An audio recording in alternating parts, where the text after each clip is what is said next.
전격 인터뷰 예고해드린 대로 한동훈 국민의힘 전 대표 바로 만나보겠습니다. 대표님 나와 계시죠?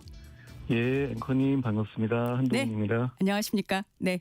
예. 지금 2차 민심 경청 투어 시작하고 계신 걸로 알고 있는데요. 지금 어디서 전화 주시는 걸까요? 예, 뭐 정확하게 말씀드리면 투어라기보다는 민심을 듣기 위해서 좀 경청을 하고 하면서 지역에서 한 열흘씩 지내는 일정을 계속하고 있는데요. 저는 지금 경기 남부에 있는 화성시에 와 있습니다. 정확하게 말씀드리면 화성시 중에서 동탄 중에 동탄 1동탄이라고 하는 지역에 숙소를 잡고 한 3일 전부터 지내고 있습니다. 네.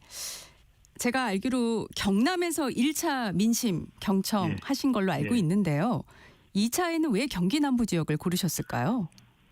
저는 이 민심 경청 로드를 일회성이 아니라 계속 해볼 생각이에요. 그러니까 이걸로 끝날 게 아니니까 두 번째 날 시절 정한 게 꼭 특별한 이유가 있어야 하는 것은 아니지만 이 서울이라는 수도권, 특히 경기 남부 지역에서 시민들께서 정치에 바라시는 것들을 경청하기 위한 것인데요. 특히 11호 투어제, 저는 이제 주거 제한 조치라고 말을 하는데 그 이후 부동산에 관한 민심들을 가장 생생하게 들을 수 있는 지역이기도 할 것 같아서요. 왜냐하면 경기 남부는 성남중이라든가 이런 쪽에 있어서는 토어제에 들어가 있고요. 네. 그리고 제가 지금 와 있는 동탄 지역은 토어제에 빠져 있고 이런 차이들이 있고 그렇지만 이제 토어제에 들어간 곳은 들어간 대로.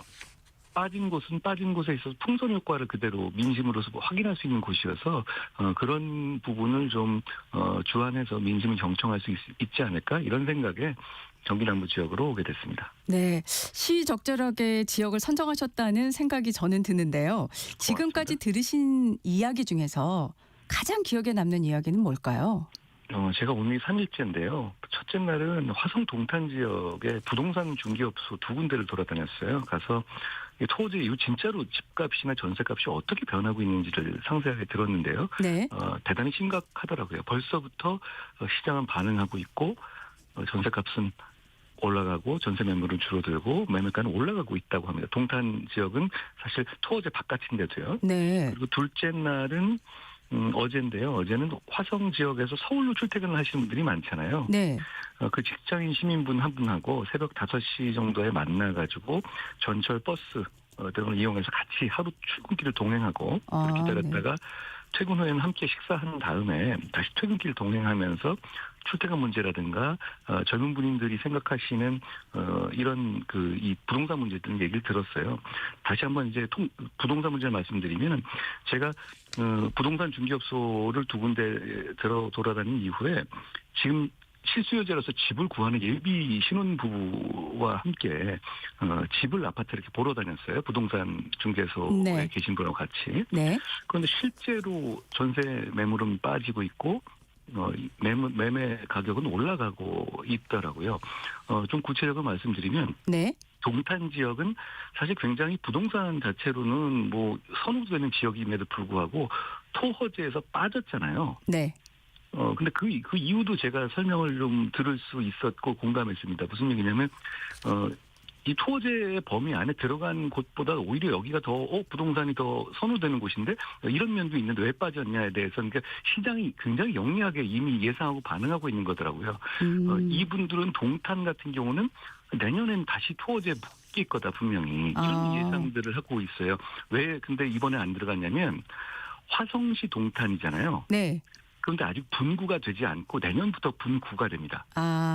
그런데 화성 전체를 토어제로 묶기에는 화성 다른 지역들은 그렇게 부동산이 이렇게 그 가격이 들썩거리지 않거든요. 그러니까 그 차이가 있고 그러니까 동탄 입장에서는 다른 지역보다도 오히려 여기서 묶어야 되는데 안 묶었다. 이런 인식이 이미 시장에 퍼져 있다는 거예요. 그러니까 내년에 분구가 되는데 그때 분명히 확대할 거다. 정부가. 그런 전제하에서 오히려 외지인들의 매수세가 들어오고 있다. 일종의 풍선 효과를 지금 느끼고 있다는 얘기시네요. 그러니까 다른 곳은 토어제가 묶였는데 토어제에 예상되는 곳에 아직 토어제가 안 묶였다. 이런 사인이 되는 거니까 오히려 이 매매에서의 이 부동산 가격의 상승 효과는 벌써 나고 있는 거고요. 네. 그리고 제가 동행했던 예비 신혼부부 같은 경우는 당초 이 정도 가격이면 집을 구할 수 있겠다고 생각했는데 그 매물들이 원래 보여주겠다고 했던 매물들의 숫자가 확 빠져버렸어요. 이 조치 이후에. 사람들이 기다리는 거죠. 네네. 그리고 거기 더 나아가가지고 가격도 올라가고요. 네. 제가 현실적으로 이런 분들 입장에서는 정말 황망하겠다 이런 생각을 했습니다. 네, 굉장히 생생한 이야기를 많이 들으신 것 같습니다. 예. 주거 제한 조치라고 앞서 말씀을 하셨어요. 이 정도로 낙제점이라고 생각하시는 건가요? 그 답은 이재명 대통령이 후보 시절에 한 말에 들어 있어요. 어떤 이재명 얘기일까요? 대통령이 후보 네. 시절에 이렇게 얘기했습니다. 뭐라고 얘기를 했냐면 지금까지 민주당 정권이 들어오면 항상 부동산 가격이 올라갔다. 그건 억지로 수요를 누르려고 했던 정책들이 실패했기 때문이다. 이렇게 얘기했거든요. 네. 그러면서 나는 대통령이 되면 그러지 않겠다. 그 반대로 가겠다. 이렇게 얘기했습니다. 수요가 아니라 공급을 올리고 세금이라든가 대출 규제 같은 것으로 수요를 억지로 누르는 일이 성공하지도 않고 그거 이미 부동산 정책이 실패한 거 민주당 정권에서의 교훈이 있기 때문에 나는 그러지 않겠다라고 이재명 대통령이 바로 몇 달 전에 얘기했습니다.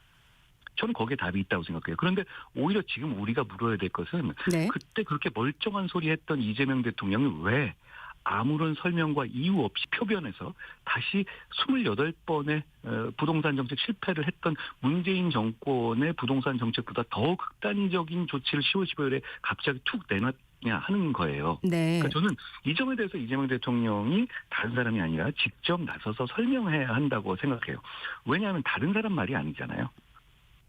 그러니까 이재명 지금 문제는 대통령이 책임자로서 말을 해야 된다는 말씀이시죠? 그렇습니다. 게다가 문제는 그게 본인의 생각이 뭐 갑자기 어떻게 보면 설명이 처음 나온 게 아니라 몇 달 전에 정반대 얘기를 했잖아요. 그러니까 언제 한 몇 달 전에 2 더하기 2는 4라고 얘기했던 사람이 몇 달 뒤에 아무런 이유 없이 2 더하기 2가 5라고 얘기할 거면 네. 그 이유를 설명해야 하는 거죠. 네. 그리고 문제는 이 조치가 사실 뭐 집값을 잡겠다 이런 얘기를 하잖아요. 근데 네네. 문제는 집값이 잡히지 않을 것이고 집값이 더 올라갈 것이라고 전망하는 분들이 대부분이에요.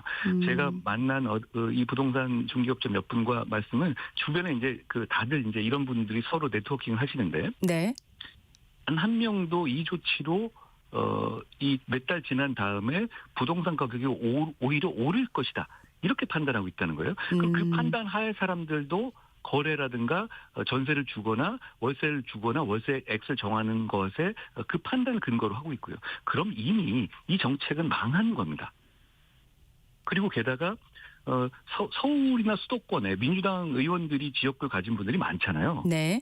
그런데 이분들 혹시 출연 섭외 잘 되십니까? 이분들 이거 물어봐가지고 이거 너 찬성해? 라고 물어보려면 잘 안 오지 않아요? 저는 대부분 그럴 거라고 생각해요. 왜냐하면 자기 지역구 입장에서는 굉장히 욕먹고 있을 거예요. 그러면서 뭐냐? 그리고 이분들이 이렇게 얘기하더라고요. 주변에 뭐 저도 이제 건너 들어보면 네. 이건 관료들이 한 거지 민주당은 이거 그렇게 밀어주는 정책 아니고 우리 찬성 안 해. 이렇게 뒤로는 얘기하는 분들이 많더라고요. 그러니까 당장 정청래 민주당 대표 굉장히 말 많은 분이시잖아요. 그런데 이분 최고위원회에서 이 11호 주거제한 정책에 대해서 강하게 옹호하거나 이게 맞다라고 말하는 거 혹시 들어보셨어요? 없습니다.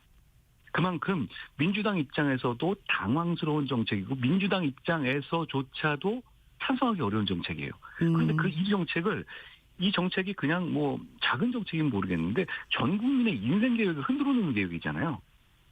제가 만난 그런 이 예비 부부 같은 경우도 대략 이렇게 예산 계획과 대출 계획을 해놨을 거 아닙니까? 네. 어느 지역에? 네. 그런데 갑자기 자기들이 가고자 했던 지역보다 좀 덜 선호하는 몇 단계 덜 선호한 지역으로 바꿔야 되는 상황이 생긴 거예요. 네. 그런데 문제는 이런 식의 시민들의 무고한 어떤 이 고통을 감수하고서라도 국가적으로 엄청나게 확실하게 부동산 가격을 잡을 수라도 있으면 그나마 괜찮다기보다 그나마 이해는 하겠는데 그 결과도 가져오지 못할 거기 때문에 이 정책은 폭망 정책이고 주거 제한 정책이라고 제가 알겠습니다. 말씀을 드리는 겁니다. 대표님, 지금 이 관련해서 예. 이상경 국토부 1차관의 발언과 어제 또 사과까지도 논란이 되고 있습니다. 사과 방식과 내용은 어떻게 보셨습니까? 이번은 차관이잖아요. 네. 이거 좀 이상하지 않습니까? 도대체 왜 이런 중요한 정책에서 대통령도 아니고 장관도 아니고 차관에 대해서 이렇게 비판이 쏟아질까요? 책임지는 사람이 없다는 뜻이기도 합니다. 이 사람 앞장서서 내놓고 총알바지 시키고 있어요. 정부는. 총알바지요? 대통령이 설명해야죠. 네. 자, 이분이 대단히 부적절한 태도를 말씀을 드리고 저는 이분의 경력과 능력으로 볼 때 이런 자리 맡으면 안 될 분이라고 생각해요. 그건 맞는데 첫째로 왜 그러냐면 이상경 씨는 국토부 관료 출신이 아닙니다. 네. 실무 경험이 있지가 않아요. 무슨 위원회 정도 해본 게 전부예요. 그 가천대 교수 출신일 뿐이거든요. 대신 네. 근데 왜 이 자리를 갔냐면 이재명 대통령과 소위 말하는 대장동 패밀리로 묶여 있는 분이에요.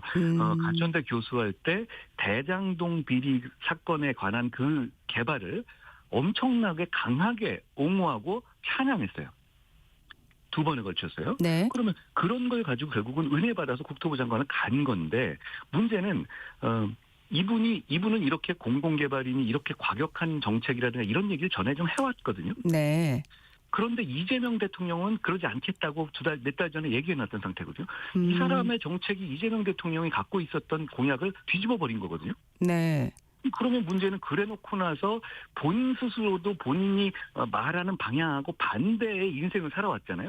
뭐 주거라든가 주거를 가지고 있고 어느 지역에 갖고 있고 그 자체를 이 민주당은 국민의힘 의원들도 다주 이주택이라든가 서울에 네. 집 가진 사람 많네 이런 주장을 하더라고요. 네. 그런데 그 자체가 잘못이라는 걸 얘기하는 사람은 없어요. 그걸 말하는 게 아니라 자기들은 그렇게 이미 다 사놓고 국민들께 너희들은 이제부터 안 돼. 라고 하는 행동을 국민들이 비난하고 분노하시는 거거든요. 대표님, 지금 대표님께서 국민의 상처냐 대장동의 은혜냐 예. 그러면서 이 대통령에게 선택을 해야 된다는 취지로 말씀을 하셨는데 이 대통령이 어떻게 해야 된다고 생각하십니까? 이렇게 말씀드리고 싶어요. 이상경 씨는 유튜브 2분짜리 사과 보니까 할 생각이 없던데요. 사퇴할 생각이. 그걸 명확하게 했잖아요. 그렇죠? 그런데 문제는 네. 이 박지원 의원 같은 민주당 의원들 사퇴하라고 하는데도 버티잖아요. 이거는 거의 이상경 씨가 국토부의 김현지처럼 되는 겁니다. 이상경의 뒷배는 같은 대장동 패밀리 이재명 대통령이고요. 네. 저는 이렇게 말씀드리고 싶어요. 이재명 대통령이 대장동 패밀리 이상경 씨로부터 대장동 비리 사건에서 도움받은 은혜가 있다면 그거는 이렇게 국민의 삶에 영향을 직격탄으로 주는 국토부 차관 자리 주지 말고 다른 걸로 갚으라고 저는 말씀드리고 싶어요. 네. 저는 이재명 대통령이 국민들은 거래 못하게 주거 제한 조치 주도해놓고 자기는 정반대로 부동산을 거래하는 네네. 이런 대장동 패밀리 이상경 씨와 상처받은 국민들 중에서 네. 선택하셔야 된다고 생각해요. 그 방법은 11호 주거 제한 조치를 주도한 대장동 패밀리 이상경 씨 사퇴시켜야 합니다. 본인은 안 한다잖아요.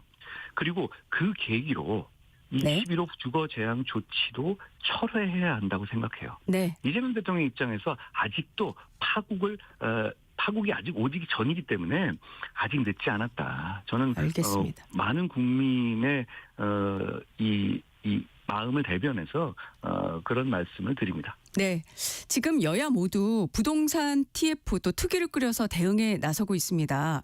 그렇다면 지금 국민의힘에서는 어떻게 대응해야 될 거라고 생각하십니까? 첫째 먼저 이제 지금 과거와 달리 여당의 실점이 야당의 득점을 곧바로 이어지는 구도는 아니에요. 특히 계엄 이후에 특수한 상황 때문에 네. 그런 상황이 상당히 오랫동안 지속될 거로 보입니다만 그렇기 때문에 여당의 실점에만 의존해서는 안 된다라고 생각해요. 다만 지금 이 시점에서는 이 조치를 철회시키기 위해서 정치적인 힘을 모아야 될 거라고 생각해요. 네. 이거는 당락의 문제가 아니라 네. 이게 그대로 현실화되면 우리 기억하겠지만 문재인 정부가 28번인가요? 부동산 정책을 내놨죠. 네. 한 차례도 성공하지 못했어요. 이재명 대통령도 그 반성적 고려 때문에 나는 그러지 않겠다고 약속해놨다가 갑자기 말을 바꾼 거죠. 네. 그런데 결국은 지금은 이걸 정치가 국민들의 입장에서 막아줘서 국민들의 권리와 이 인생 계획을 지켜드려야 할 타이밍입니다. 그렇기 때문에 알겠습니다. 이 조치를 막기 위해서 당력을 모아야 되고 대신 그렇지만 그러면 그거 한 단계 넘어서서 그러면 너희가 제시할 수 있는 미래는 뭐냐 어떻게 하겠다는 것이냐에 대한 대안도 같이 내놔야 한다. 알겠습니다. 이렇게 말씀드리고 싶습니다. 네. 부동산 얘기가 많이 길어졌습니다. 다음 주제로 넘어가 보겠습니다. 예, 지금 국감에서 가장 많이 소환된 인물이 김현지 실장이에요. 예. 대표님께서 김 실장이 이미 V0가 됐다고 평가했습니다. 왜 예. 그렇게 평가하신 겁니까? 제가 최근에 이 간간히 이제 인터뷰를 하는데요. 네. 인터뷰 이제 질문을 정하는 건 인터뷰어인 이제 방송사나 언론사 정하시잖아요. 네. 단 한 곳에서도 김현지 얘기를 안 하는 곳이 없습니다. 네. 이재명 얘기를 안 하는 곳은 있어요. 그런데 김현지를 안 묻는 사람은 없습니다. V0가 된 것 아닙니까? 그러면 무슨 뜻이냐면 이 V0를 만든 거는 V1 이재명 대통령이에요. 그러니까 그 국감 나가기 싫다고 해서 자리까지 바꿔주는, 그러니까 권력형 좌천을 시킨 거잖아요. 권력형 승진은 들어봤어도 저는 권력형 좌천이라는 말은 처음 들어봤어요.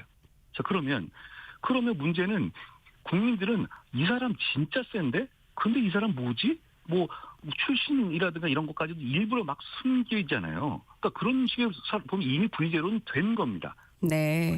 그리고 이렇게 되면 저 사람에게 여러 가지 문제들이 쏠릴 수밖에 없어요. 제가 얼마 전에 이런 얘기도 했거든요. 설명을 안 하기 때문에 할 수 있는 말인데, 아니 도대체 왜 이재명 대통령은 몇 달 전에 자기가 했던 부동산 정책에 관한 약속을 아무 설명 없이 바꿨냐? 혹시 이거 김현지가 시켰냐? 제가 이렇게 말씀드렸어요. 그렇게까지 말씀을 하셨군요. 네. 무슨 뜻인가 하면 네. 이제부터는 도대체 설명할 수 없는 이상한 일이 벌어지면 사람들은 모두 김현지 탓을 할 거예요. 네. 그런데 이재명 지금 대통령이 자초한 겁니다. 아, 네. 대표님, 그런데 어제 법사위에서도 김 실장 출석이 부결됐어요. 예. 지금 흐름상 이 민주당 쪽에서는 증인 채택을 하지 않는 흐름이 아닌가 하는 얘기들이 나오고 있어요. 자, 이 출석 어떻게 해야 된다고 생각하십니까? 그리고 이어서 질문을 드리면 예. 대표님께서는 특별감찰관을 임명하라고 이재명 대통령에게 말씀을 하셨어요. 이재명 대통령을 향해서요. 예. 정권이 끝까지 못 간다는 말, 좀 강한 발언까지 하셨는데 왜 그러신 건가요? 일단 저는 이 말씀 들어보고 싶어요. 김현지 실장 나와서 물어볼 얘기가 뭐가 있을까요? 김현지 실장이 나온다 하더라도 뭐 그 이전에 있었던 뭐 사건들, 이화영 사건에 관여하거나 개입한 이런 것들을 물어보겠죠. 그러니까 무슨 얘기냐면 이재명 대통령이 권력을 잡은 이유, 이 정권이 들어온 이후의 문제에 대해서는 아직까지 그렇게 드러나는 게 잘 없어요. 왜냐하면 네. 아직까지 사고칠 시간이 별로 없었어요. 100여일밖에 되지 않았잖아요. 그러니까 권력 자체가 된다면 권력형으로 뭘 물어보는 얘기는 별로 없을 겁니다. 막상 나와봤자. 네. 옛날 그 이전에 있었던 여러 가지 이제 궁금증을 물어보겠죠. 물론 그것도 타격이 되겠지만, 그러니까 막상 나오면 별일이 아니에요. 그런데 이 문제는 철저하게 김현지가 안 나오는 게 문제입니다. 그 자체가 문제가 되는 거예요. 나와서 무슨 답을 할지가 아니라 이 사람이 나오느냐 안 나오느냐만 문제가 벌써 돼버린 겁니다. 그럼 이미 V0가 된 거죠. 이렇게 되면 앞으로 모든 이상한 일들이 생기면 사람들은 김현지를 의심할 겁니다. 과거에 좀 이상한 일이 생기면은 김건희 여사가 이런 거 아니야? 이런 식의 얘기가 세간에서 사람들이 입버릇처럼 얘기했던 것처럼 이제는 네. 김현지가 시켰냐? 이 얘기가 저는 유행어처럼 될 거라고 생각해요. 왜 그 길을 자초하죠? 네. 그 길을 자초할 이유가 전혀 없다고 생각해요. 그거는 그냥 본인이 센 거죠, 이미. 그러면 또 하나 아까 특별감찰관을 말씀하셨는데 네네네. 이재명 대통령이 7월에 특별감찰관을 임명하겠다고 공언했잖아요. 네. 그렇죠? 네. 근데 며칠 전에 이제 안 한다고 벌써부터 이제 민주당이 나오기 시작하죠. 근데 이건 다수당인 민주당이니까 마음만 먹이면 하루 이틀이면 할 수 있는 일이에요. 근데 저는 이 말씀에 대해서는 좀 여러 가지 여러 마음으로 드리는 면이 있는데 네. 만약에 지난 정권에서 적시에 특별감찰관을 임명했다면 네. 역사가 달라졌을 겁니다. 음. 그리고 특히 이제 작년에 특별감찰관 임명 문제로 대통령 그리고 국민의힘의 상당수 의원들이 반대했지만 네. 제가 여당 대표로서 강력히 주장해서 임명하기까지는 관철했었어요. 네. 그런데 네.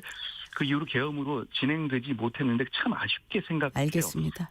지금 100일 조금 넘었는데 벌써부터 V0, 이거 가족도 아닌 V0가 나왔습니다. 이런 경우 보셨나요? 가족도 아닌 알겠습니다. 각 정권마다 그런 경우 있었지만 이런 경우 처음이에요. 그러면 이런 식이면 정권 끝까지 못 갑니다. 아직 그리고 큰 사고 치기 전일 거예요. 특별감찰관 임명하는 거 어차피 자기 편 임명할 거 아닙니까? 그래도 전횡을 막는 효과 분명히 있습니다. 그러니까 권력이 불편하니까 길을 쓰고 안 하려고 하는 거죠. 저는 알겠습니다. 특별감찰관 임명이 이재명 정권의 네. 끝까지 가기 위해서 꼭 해야 한다는 진심의 조언이기도 하다는 말씀드립니다. 네. 시간이 많지가 않아서 예. 네, 다음 질문으로 넘어가겠습니다. 지금 법사위에서 대법원 3차 국감 추진 여부를 논의하고 있다고 지금 민주당 의원들이 밝히고 있는데요. 이 와중에 이런 발언이 있었습니다. 전현희 의원이 종이 기록만이 합법적이라면서 예. 합법적인 종이 기록을 대법관 12명이 모두 읽었냐. 그러면서 전자기록을 읽었다고 주장한 대법원장은 대법원 스스로 불법을 자행했다는 걸 인정한 꼴이니 스스로 거취를 결정하라. 이 발언 어떻게 생각하십니까? 많은 분들이 웃으셨을 것 같아요. 제가 SNS에 이렇게 썼거든요. 아니 참 지저분하게 정치한다고 생각이 들어요. 저건 그냥 이재명 구하게 하기 위해서 대법원 조지는 거거든요. 그런데 좀 말 같은 걸로 해야죠. 아니 그렇게 따진다면 화장실 가서 휴지 쓰고 휴지 대신에 비데 쓰면은 무효고 무죄입니까? 무슨 수준이 어느 정도 되는 소리를 해야죠. 그러면 전자책 보면은 책 읽은 거 아니에요? 요즘에 보면 전자소송이니 모든 것 자체를 그리고 그 대법관의 말이 종이 기록은 아예 안 봤다는 식의 말을 한 것도 아니에요. 네. 그러니까 그만큼 이게 그 이재명 사건을 어떻게든 비판하기 위해서 별걸 다 동원하고 있다. 알겠습니다. 야, 이렇게까지 지저분하게 하는구나라는 얘기만 국민들께 그대로 보여주는 좋은 예다. 저는 그렇게 생각합니다. 네, 특검 관련한 질문을 하겠습니다. 빠르게 좀 네. 답변도 부탁드리겠습니다. 고맙습니다. 지금 안상훈 국민의힘 의원이 특검이나 특검보가 직무 종료 후에 3년간 고위공직에 임명되거나 변호사로서 관할 사건 수임할 수 없도록 하는 법안을 발의했습니다. 대표님도 예. SNS에 특검 출세 방지법 얘기하셨고요. 무슨 이유인가요? 특히 이제 이 민주당끼리만 임명한 특검이잖아요. 이번 3특검은 다. 네. 이러니까 태생적으로 야심가들이 가서 정치적으로 아부하고 그 결과를 가지고 정권과 친하다는 공인인증서를 받아서 변호사로 떼돈 벌거나 아니면 어디 공직에 한 자리 받거나 공천받아 출마하거나 이런 노리는 사람들이 몰려갈 수밖에 없어요. 특히 이번에 간 특검이나 이런 분들 보면 대단히 정치적인 분들이 많이 모여든 이유가 그런 구조 때문입니다. 저는 앞으로 꼭 이번 특검이 아니라 앞으로도 이런 폐해를 막아야 한다고 생각해요. 네. 그런 면에서 재판이 끝날 때까지 재판이 끝난 다음에 그러니까 대법원 재판까지 완전 종료된 다음에 일정 기간 동안은 변호사 영업에 제한을 둬야 되고 그리고 그 기간 동안은 공직 취임을 제한해야 한다고 생각합니다. 그래야만 어떤 최소한의 공정성이 담보될 수 있을 거예요. 저는 네. 이걸 반대하는 사람들은 이해하기 어렵습니다. 네. 그러면 그거 노리고 가는 사람들이 가야 된다. 이런 주장이 있거든요. 네. 그런데 민주당도 찬성해야 한다고 생각해요. 네, 대표님 어제 내란 특검팀에서 브리핑을 열어가지고 네, 개정특검법 8조 2항 취지를 설명하면서 특검법 내용을 왜곡하고 특검을 편애하는 건 대단히 부적절하다고 했어요.